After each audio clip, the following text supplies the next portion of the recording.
നിങ്ങൾ നിങ്ങളുടെ ജീവിതത്തിൽ വളരെയധികം കഷ്ടപ്പെട്ട് അധ്വാനിച്ച് ഉണ്ടാക്കുന്ന പൈസ എന്തുകൊണ്ടാണ് ഒരിടത്ത് കൊണ്ടുപോയിട്ട് ഇൻവെസ്റ്റ് ചെയ്യേണ്ടത്? ഇൻവെസ്റ്റ്മെൻറ്റിൻ്റെ ആവശ്യകത എന്താണ്? എവിടെയൊക്കെ കൊണ്ടുപോയിട്ട് പൈസ ഇൻവെസ്റ്റ് ചെയ്യാൻ സാധിക്കും?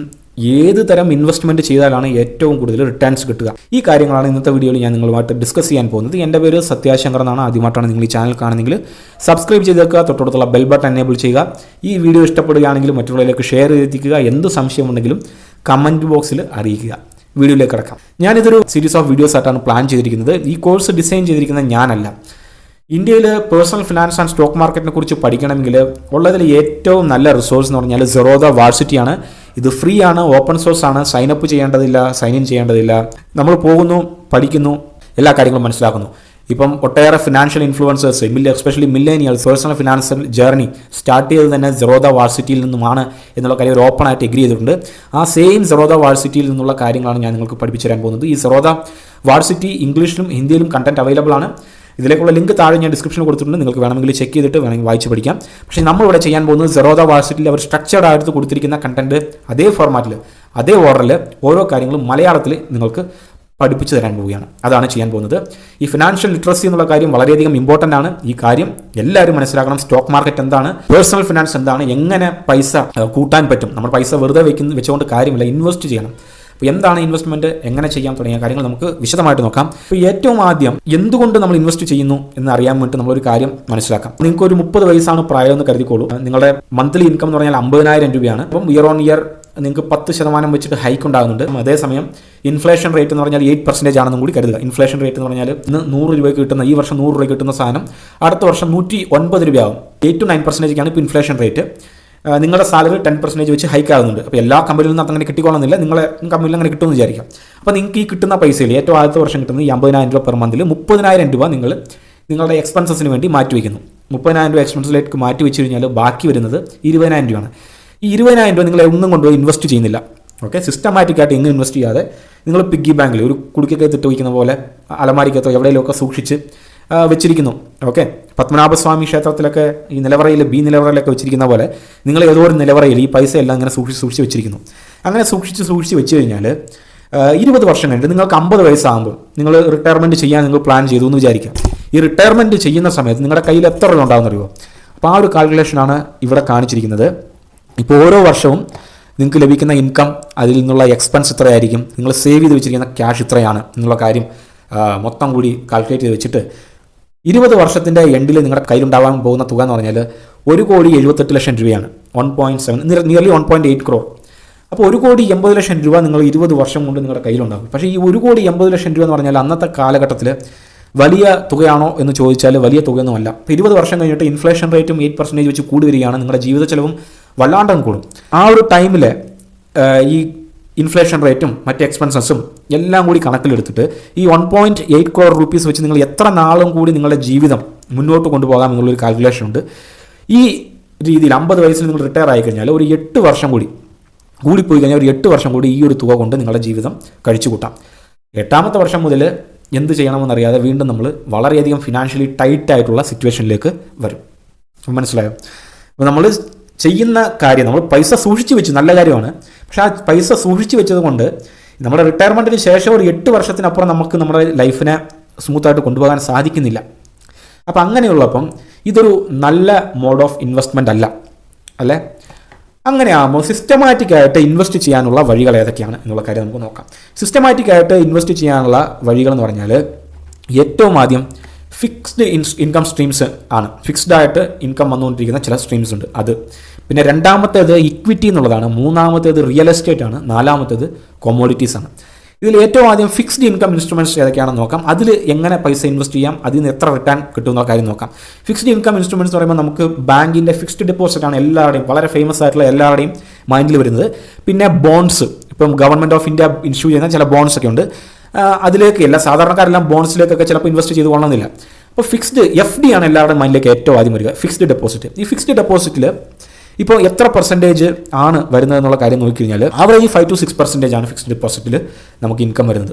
അപ്പോൾ ഈ 5 to 6% ഇയർലി നമുക്ക് ഇൻട്രസ്റ്റ് കിട്ടിക്കൊണ്ടിരിക്കുന്ന രീതിയിൽ നമ്മൾ ഇൻവെസ്റ്റ് ചെയ്ത് കഴിഞ്ഞാൽ നമുക്ക് എത്ര ഉണ്ടാക്കാൻ പറ്റുമെന്നറിയോ?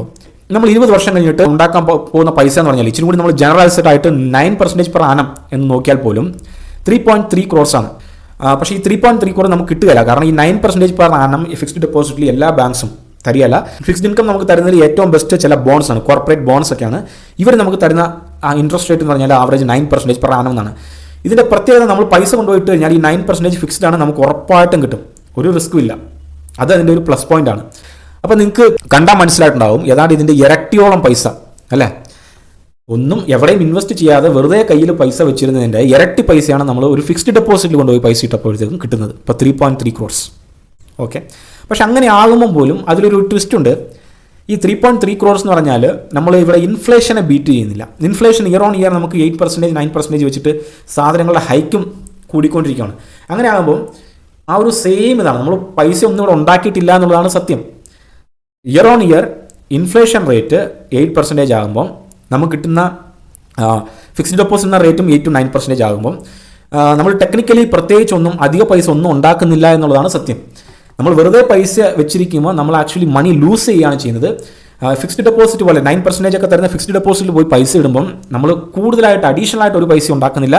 നമ്മൾ ഇൻഫ്ലേഷന് കൃത്യമായിട്ട്, ഇൻഫ്ലേഷൻ 8%, ഇത് 8% എന്ന് പറയുമ്പോൾ ആ സെയിം എമൗണ്ട് പൈസ ലൂസും ആകാതെ പൈസ ഉണ്ടാക്കുകയും ചെയ്യാതെ ആ സെയിം ലെവലിൽ നമ്മൾ പൈസ മെയിൻറ്റെയിൻ ചെയ്ത് കൊണ്ടുപോവുകയാണ് ചെയ്യുന്നത്. അടുത്ത ഇൻവെസ്റ്റ്മെൻറ്റ് ഐഡിയ എന്നുള്ളത് ഇക്വിറ്റിയാണ്. ഇക്വിറ്റി എന്ന് പറഞ്ഞാൽ ഷെയർ മാർക്കറ്റിൽ ഇൻവെസ്റ്റ് ചെയ്യുക എന്നുള്ളതാണ്. അപ്പോൾ ഷെയർ മാർക്കറ്റിൽ ഇൻവെസ്റ്റ് ചെയ്യുക എന്ന് പറയുമ്പോൾ എല്ലാവരും ഒരു നെഗറ്റീവായിട്ടുള്ള കാര്യമായിട്ട് തിങ്ക് ചെയ്യും. പക്ഷേ നമ്മൾ ഹിസ്റ്റോറിക്കൽ ഡേറ്റ പരിശോധിച്ച് കഴിഞ്ഞാൽ ഷെയർ മാർക്കറ്റ് എന്നുള്ളത് ഇന്നും ഇന്നലെ തുടങ്ങിയ കാര്യമല്ല, ഹിസ്റ്റോറിക്കലായിട്ട് പല വർഷമായിട്ടുള്ള ഒരു കാര്യമാണ്. ഇന്ന് നമ്മളൊരു സ്റ്റോക്കിൽ ലോങ് ടൈമിലായിട്ട് നമ്മൾ പർച്ചേസ് ചെയ്യുന്നു. ഇന്നത്തെ മാർക്കറ്റ് പ്രൈസിൽ പർച്ചേസ് ചെയ്തിട്ട് നമ്മൾ ഒരു 10-15 വർഷത്തേക്ക് അത് നോക്കാതെ വിട്ടു കഴിഞ്ഞാൽ അതിന് ഉറപ്പായിട്ടും ഒരു CAGR, compound annual growth rate എന്നാണ് പറയുക. ഓരോ വർഷവും നമുക്ക് കിട്ടുന്ന ഇൻട്രസ്റ്റ് റേറ്റ് കോമ്പൗണ്ടഡ് ആയിട്ടാണ് അത് വരുന്നത്. ഏതാണ്ട് ആവറേജ് 15%. ഫിക്സ്ഡ് ഡെപ്പോസിറ്റ് ഏറ്റവും മികച്ച ബോണ്ട് വരെ നമുക്ക് തരുന്നത് 9% ആണ്.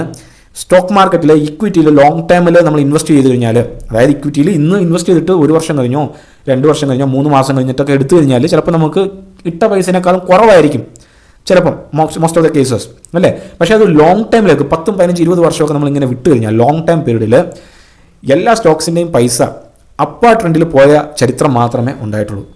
അപ്പം ഒരു ആവറേജ് CAGR 15% കാൽക്കുലേറ്റ് ചെയ്താൽ പോലും നമുക്ക് ഇതേ തുക 20,000 രൂപ പെർ മന്ത് എന്നുള്ളത് നമ്മൾ ഇൻവെസ്റ്റ് ചെയ്തുകൊണ്ടേ പോയി കഴിഞ്ഞാൽ 15% പെർ ആനമാണെങ്കിൽ പോലും 5.4 crore rupees, 5.4 കോടി രൂപ 20 വർഷം കൊണ്ട് നമ്മൾ ഉണ്ടാക്കിയിട്ടുണ്ടാവും.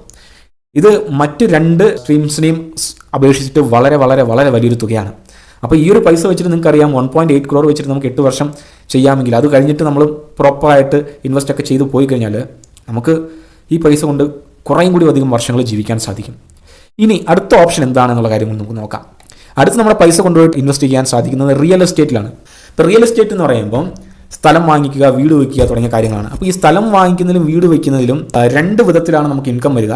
ഒന്നാമത്, നമ്മൾ ഒരു 1 കോടി രൂപ കൊടുത്തിട്ട് ഒരു സ്ഥലം വാങ്ങിച്ചു കഴിഞ്ഞാൽ ഈ 1 കോടി രൂപയ്ക്ക് വാങ്ങിച്ച സ്ഥലം അതിൻ്റെ വാല്യൂ കുറച്ച് വർഷം, 20 വർഷം കഴിഞ്ഞിട്ട് ചിലപ്പോൾ ചില കോടികൾ ആയിട്ടുണ്ടാവും അല്ലേ.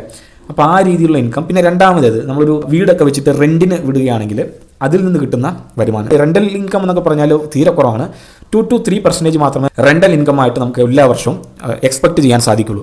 ഫോർ എക്സാമ്പിൾ, നമ്മൾ 1 കോടി രൂപയുടെ വീട് വെച്ച് കഴിഞ്ഞാൽ 1 വർഷം അതിൽ നമുക്ക് പരമാവധി മേക്ക് ചെയ്യാൻ സാധിക്കുന്നത്, ഓണേഴ്സ് മേക്ക് ചെയ്യുന്ന പറഞ്ഞാൽ 1 കോടി രൂപയുടെ വീടിൽ നിന്ന് 2 ലക്ഷം രൂപ മുതൽ 3 ലക്ഷം രൂപ മാത്രമേ റെൻ്റൽ ഇൻകമായിട്ട് ലഭിക്കുകയുള്ളൂ. സോ അത് ഇൻഫ്ലേഷനെ ബീറ്റ് ചെയ്യുന്നില്ല. അല്ല, റെൻ്റൽ ഇൻകമിനെ മാത്രം ആശ്രയിച്ചിരിക്കുന്നത് ബുദ്ധിപരമായിട്ടുള്ള ഒരു ഇൻവെസ്റ്റ്മെൻ്റ് അല്ല. പിന്നെ റിയൽ എസ്റ്റേറ്റിനെ സംബന്ധിച്ച് മറ്റൊരു പ്രശ്നം എന്ന് പറഞ്ഞാൽ നമുക്ക് പെട്ടെന്ന് അത് ലിക്വിഡേറ്റ് ചെയ്യാൻ സാധിക്കില്ല. നമ്മൾ ഇന്ന് സ്ഥലം വാങ്ങിച്ചു കഴിഞ്ഞാൽ ഒരു പെട്ടെന്ന് അർജൻറ്റായിട്ട് ഒരു 2 വർഷം കഴിഞ്ഞിട്ട് വിൽക്കണം എന്ന് വിചാരിച്ചാൽ പോലും നമുക്ക് വിൽക്കാൻ സാധിക്കില്ല. 20 വർഷം കഴിഞ്ഞാണെങ്കിൽ പോലും അത് വിൽക്കണമെങ്കിൽ അതിനൊരു കുറേയധികം പ്രോസസ്സുണ്ട്. കൃത്യമായിട്ട് വാങ്ങാനുള്ള ആളുകൾ വരണം, അവരെ തേടി കണ്ടുപിടിക്കണം, അങ്ങനെ കുറേയധികം കാര്യങ്ങളുണ്ട്. അതൊരു ന്യൂനതയാണ്. അടുത്ത മോഡ് ഓഫ് ഇൻവെസ്റ്റ്മെൻറ്റ് എന്നുള്ളത് കൊമ്മോഡിറ്റിയാണ്. കൊമ്മോഡിറ്റി ബുള്ളി എന്ന് പറയുമ്പോൾ പ്രഷ്യസ് മെറ്റൽ, ഗോൾഡിലും സിൽവറിലും ഒക്കെ. സ്വർണം നമുക്ക് ഇൻവെസ്റ്റ് ചെയ്യാൻ സാധിക്കുന്നത്, സ്വർണ്ണത്തിൽ ഇൻവെസ്റ്റ് ചെയ്യാൻ നമുക്ക് 2 വഴികളാണുള്ളത്. ഒന്ന്, ജ്വല്ലറി ആയിട്ട് വാങ്ങിച്ച് വെക്കാം. ഈ ജ്വല്ലറി ആയിട്ട് വാങ്ങിച്ച് വെക്കുമ്പോൾ അതിൽ കുറേ കാര്യം, നമ്മൾ ഈ മേക്കിംഗ് ചാർജ് ആയിട്ട് എക്സ്ട്രാ കുറേ പൈസ കൊടുക്കും. അതുകൊണ്ട് ആ ഒരു ഇൻവെസ്റ്റ്മെൻ്റ് ഒക്കെ വർത്ത്ലെസ് ആണ്. ശരിക്കും നമ്മൾ ഇൻവെസ്റ്റ്മെൻറ്റ് നമുക്ക് റിട്ടേണിനെ നോക്കിയിട്ടാണ് ഇൻവെസ്റ്റ് ചെയ്യുന്നതെങ്കിൽ sovereign gold bonds, exchange traded funds ഒക്കെ ആയിട്ട് നമുക്ക് ഇൻവെസ്റ്റ് ചെയ്യാൻ സാധിക്കും. ജ്വല്ലറി കൂടാതെ ഇങ്ങനെയും നമുക്ക് ഇൻവെസ്റ്റ് ചെയ്യാൻ സാധിക്കും. ഇങ്ങനെ ഇൻവെസ്റ്റ് ചെയ്യുമ്പോൾ നമ്മൾ കൊടുക്കുന്ന പൈസയ്ക്ക് 100% വർത്തായിട്ടുള്ള ഗോൾഡ് നമുക്ക് ലഭിക്കും.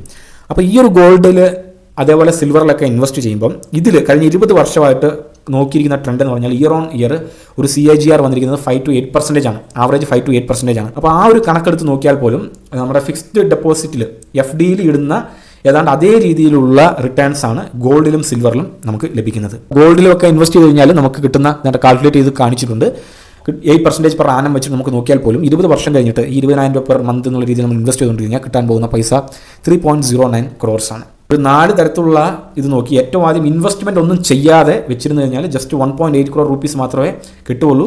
ഇനി എവിടെയെങ്കിലുമൊക്കെ ഇൻവെസ്റ്റ് ചെയ്യുവാണെങ്കിൽ നമുക്ക് 2-3 തരത്തിലുള്ള ഇൻവെസ്റ്റ്മെൻറ്റ് ഉണ്ട് അല്ലേ. ഏറ്റവും ആദ്യം ഫിക്സ്ഡ് ഡെപ്പോസിറ്റ് പോലെയുള്ള ഫിക്സ്ഡ് ഇൻകം ഇൻസ്ട്രുമെൻറ്റ്സിൽ ഇൻവെസ്റ്റ് ചെയ്യാം. രണ്ടാമത്തേത് ഇക്വിറ്റിയിൽ ഇൻവെസ്റ്റ് ചെയ്യാം. പിന്നെ റിയൽ എസ്റ്റേറ്റിൽ ഇൻവെസ്റ്റ് ചെയ്യാം. കൊമ്മോഡിറ്റിയിൽ ഇൻവെസ്റ്റ് ചെയ്യാം. അപ്പോൾ ഇത്രയും നമ്മൾ നോക്കിക്കഴിഞ്ഞപ്പോൾ നമ്മൾ ഉറപ്പായിട്ടും തീർച്ചയായിട്ടും പറയാൻ കഴിയുന്ന ഒരു കാര്യം എന്ന് പറഞ്ഞാൽ ഇക്വിറ്റിയിൽ സിസ്റ്റമാറ്റിക്കായിട്ട് ഇൻവെസ്റ്റ് ചെയ്യുന്നത് തന്നെയാണ് ഏറ്റവും ബെസ്റ്റ് ആയിട്ടുള്ള ഓപ്ഷൻ. ഈ 15% CAGR എന്നുള്ളത് മോസ്റ്റ് ഓഫ് ദ കേസസ് പല കേസിലും 20%, 40% വരെ ആകാൻ. ഇതിനെയൊക്കെ നമ്മൾ മൾട്ടി ബാഗർ സ്റ്റോക്സ് എന്നൊക്കെയാണ് പറയുക. നിങ്ങൾ ഇതുവരെ സ്റ്റോക്ക് മാർക്കറ്റിൽ പാർട്ടിസിപ്പേറ്റ് ചെയ്തിട്ടില്ല എങ്കിൽ ലോങ് ടൈം ഇൻവെസ്റ്റ്മെൻ്റ് എങ്കിലും ചെയ്യാൻ വേണ്ടി, ലോങ് ടൈം ഇൻവെസ്റ്റ്മെൻറ്റ് എല്ലാവരും തന്നെ ചെയ്യണം. ഇന്ത്യയിൽ ഏറ്റവും മികച്ച കുറേയധികം സ്റ്റോക്സ് ഉണ്ട്. ഈ സ്റ്റോക്സിൽ നിങ്ങൾ ഉറപ്പായിട്ടും ഇൻവെസ്റ്റ് ചെയ്യണം, ലോങ് ടൈമിലേക്ക് ഇൻവെസ്റ്റ് ചെയ്യണം. എങ്കിൽ മാത്രമേ നമുക്ക് ഇൻഫ്ലേഷനെ ബീറ്റ് ചെയ്തിട്ട് നല്ലൊരു ലൈഫ് സ്റ്റൈൽ ലീഡ് ചെയ്യാൻ സാധിക്കുള്ളൂ. അപ്പോൾ നമ്മൾ മെയിനായിട്ട് ഇൻവെസ്റ്റ് ചെയ്യുന്നത് തന്നെ ഈ 3 കാര്യങ്ങൾക്ക് വേണ്ടിയാണ്. ഇൻഫ്ലേഷനെ ഫൈറ്റ് ചെയ്യാൻ വേണ്ടിയിട്ട്, ക്രിയേറ്റ് വെൽത്ത് സമ്പാദ്യം ഉണ്ടാക്കാൻ വേണ്ടിയിട്ട്, ബെറ്റർ ലൈഫ് നമുക്ക് അടിച്ചു പൊളിച്ച് ജീവിക്കാൻ വേണ്ടിയിട്ട്. ഈ നല്ല രീതിയിലുള്ള ലൈഫ് നമ്മൾ വിചാരിച്ച പോലെ ലീഡ് ചെയ്യണമെങ്കിൽ തീർച്ചയായിട്ടും ഇൻവെസ്റ്റ്മെൻറ്റ് ചെയ്യണം. ഇപ്പോൾ ഉള്ളതിൽ ഏറ്റവും മികച്ച ഇൻവെസ്റ്റ്മെൻറ്റ് ഓപ്ഷൻസ് എന്ന് പറഞ്ഞാൽ ലോങ് ടൈമിലാണ് നമ്മൾ പ്ലാൻ ചെയ്യുന്നതെങ്കിൽ അത് ഒബ്വിയസ്ലി സ്റ്റോക്ക് മാർക്കറ്റിൽ ഇക്വിറ്റിയിൽ ലോങ് ടൈമിലേക്ക് ഇൻവെസ്റ്റ് ചെയ്യുക എന്നുള്ളതാണ്. അപ്പോൾ ഇക്വിറ്റിയിൽ ലോങ് ടൈമിലേക്ക് ഇൻവെസ്റ്റ് ചെയ്യണമെങ്കിൽ നമുക്കൊരു ഡിമാറ്റ് അക്കൗണ്ട് എടുക്കണം. ഡിമാറ്റ് അക്കൗണ്ട് നമുക്ക് അപ്സ്റ്റോക്സിൽ മാലീസ് ബ്ലൂ, സിറോദ പോലെ ഒട്ടേറെ ബ്രോക്കേഴ്സ് ഉണ്ട്. ഞാൻ സജസ്റ്റ് ചെയ്യുന്നത് അപ്സ്റ്റോക്സ്, മാലീസ് ബ്ലൂ ഒക്കെയാണ്. അതിൻ്റെ ലിങ്ക് താഴെ ഡിസ്ക്രിപ്ഷനിൽ കൊടുത്തിട്ടുണ്ട്. അതേപോലെ പിൻ ചെയ്ത് വെച്ചിരിക്കുന്ന കമൻറ്റിലും ഉണ്ട്. അവിടെ പോയിട്ട് നിങ്ങൾ അക്കൗണ്ട് ഓപ്പൺ ചെയ്യാവുന്നതാണ്. ഈ വീഡിയോ നിങ്ങൾക്ക് ഉപകാരപ്രദമായിരുന്നുവെങ്കിൽ ലൈക്ക് ചെയ്യുക, കമൻറ്റ് ചെയ്യുക, മറ്റുള്ളവരിലേക്ക് ഷെയർ ചെയ്ത് എത്തിക്കുക. വീഡിയോ കണ്ടതിന് നന്ദി, നമസ്കാരം.